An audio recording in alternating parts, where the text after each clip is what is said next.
sannan akwai wani zikiri da ya tabbata daga ɗaya daga cikin manyan sahabbai, yace idan mutum yana karanta ƙarshen suratul tauba,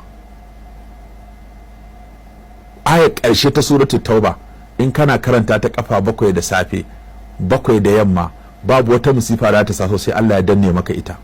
shine hasbi Allahu la ilaha illa huwa alaihi tawakkaltu huwa rabbul, fa in tawallaw faqul hasbi Allahu la ilaha illa huwa alaihi tawakkaltu wa huwa rabbul arshil azim. kafa 7 da safe 7 da yamma. hasbi Allahu, me kake nufi da hasbi Allahu?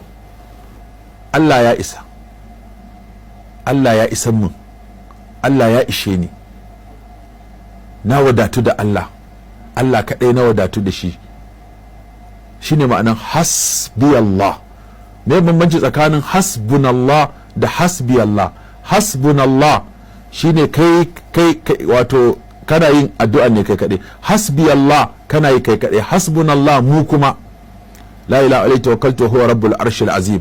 wannan ana so ka yi ta 7 da safe 7 da yamma.